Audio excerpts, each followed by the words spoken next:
Michael Venom Page is fighting Paul Daley in an all-British showdown. A battle of the British. And guess what? It's happening in America.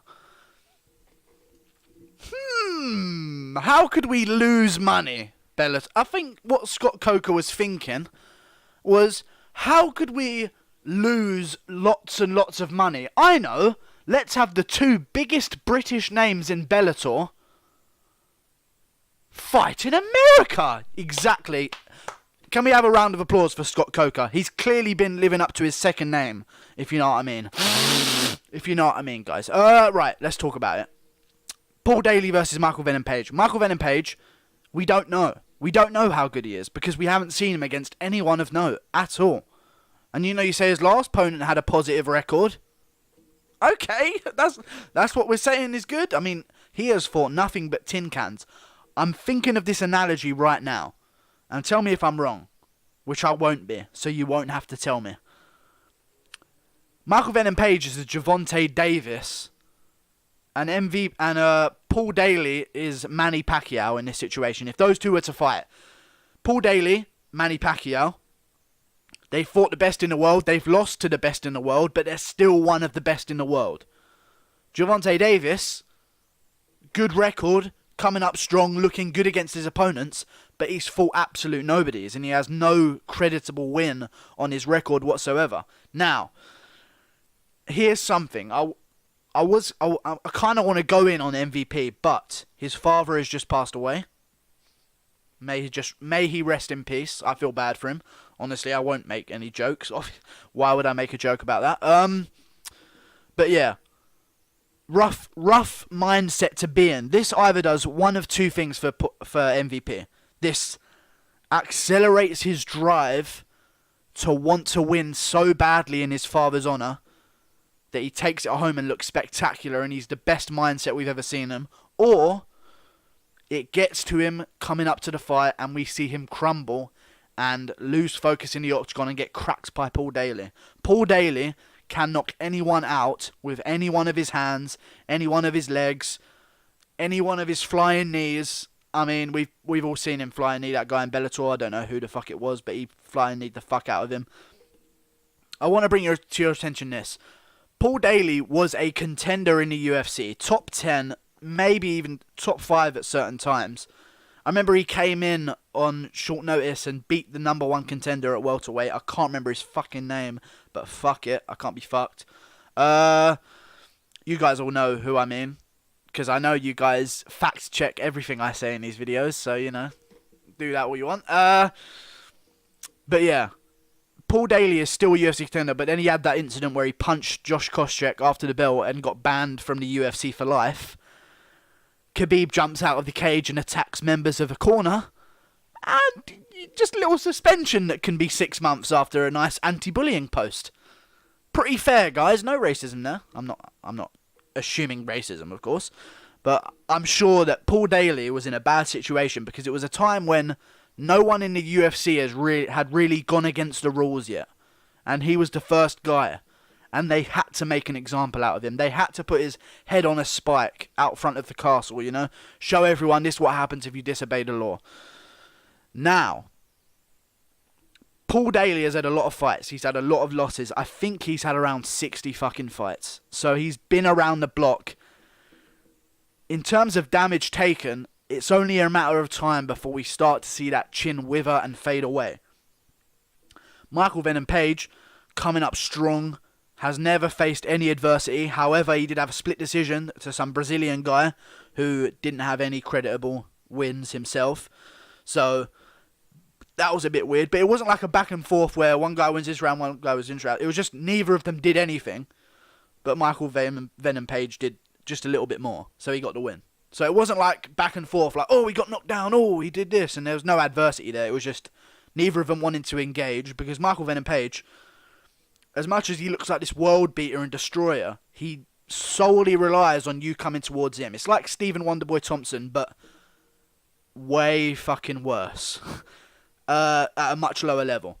I feel like that's the good comparison. You have to come towards him to play his game. And if you stand there at range and sort of pitter-patter around and throw feints and maybe chop at the leg every now and again, you can have a lot more success against him.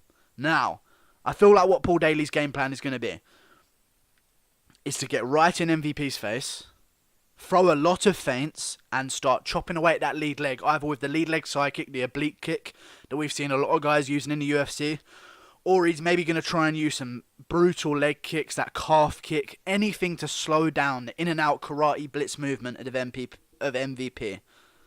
This is a pick and fight in my opinion. I know you're looking for a prediction, so I'm going to give you one. I feel like Paul Daley. I was honestly 50-50. I don't care who wins this. It could go either way.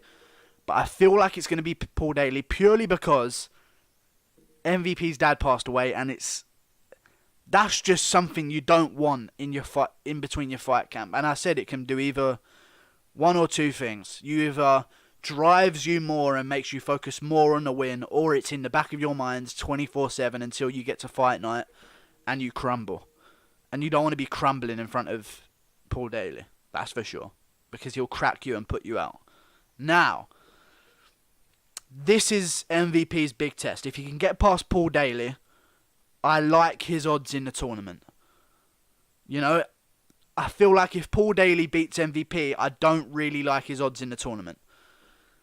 Because Paul Daley has this style, much like the Diaz brothers, much like maybe the Diaz brothers is the best example I can think of.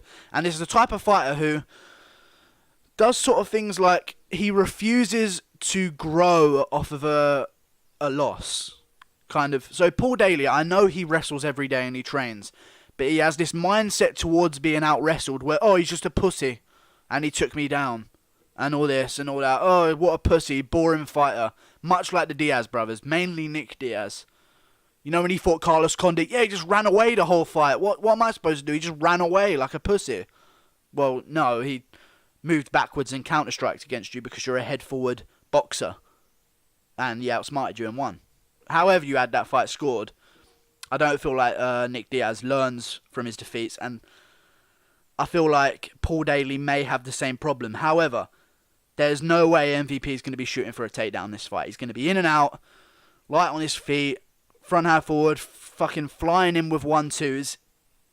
The thing is, can Paul Daley keep his composure, enact the game plan, which I guarantee you is going to be throw feints, attack that lead leg with anything you can to stay out of sort of dangerous range, try and bypass the first round maybe, and get MVP up against a fence where he can't do the in and out movement because there's no out. Once your back's against a fence, there's no out movement to do. And for a counter striker to be against a fence, it's kind of rough. Especially when you've got the long limbs of MVP. When you try and get him in close, those guys with the long limbs, it's a lot harder to turn in those hooks. They sort of are a bit more awkward with their movements. Kind of like what I said about James Vick. But I feel like Paul Daley is going to come in, crack away at that leg. It's going to be a kind of a slow first round, but there will be some shots fired back and forth. And either one or two things happen. MVP either comes in, knocks out Paul Daley in the first round in a few combinations, or we see Paul Daley survive the first round blitz, put the pressure on MVP late in the fight, because it's going to be a 5-round fight, remember. So that power of MVP and that explosiveness is going to fade. I feel like this is the first 5-round event in Bellator, which is weird. I didn't know they were implementing that. Someone let me know why they're doing 5 rounds.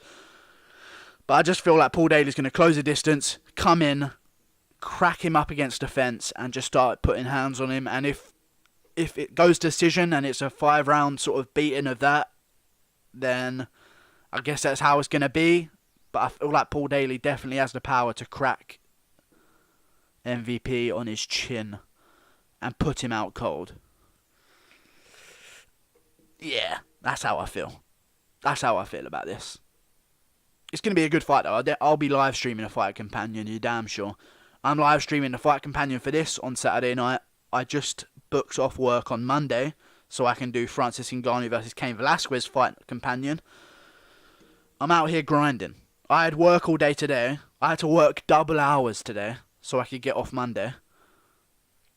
But it was worth it. And I had to get this video out because, you know, Obviously, I'm going to be daily uploading. I'm not a slacker, so, you know. Hey, either way, I'm wearing a hat for the occasion. It's an all-British beatdown. And we're going to see. We're going to see who wins. I feel like, though, I want MVP to win, but I think I'd give the edge to Paul Daley. I want MVP to win because I feel like he's going to have a better chance against some of the top competition, whereas Paul Daley, you know, some of the guys in this competition, Rory McDonald, Douglas Lima, you know, John Fitch, very grappling. We've already seen John Fitch and Rory McDonald face off against Paul Daley, and it is just a grappling seminar. They just put a grappling show on, and Paul Daley doesn't know how to grapple at the highest level. So I feel like MVP. I'd like to see a fresh face against some of these contenders in the welterweight tournament. But yeah, like and subscribe. See you later.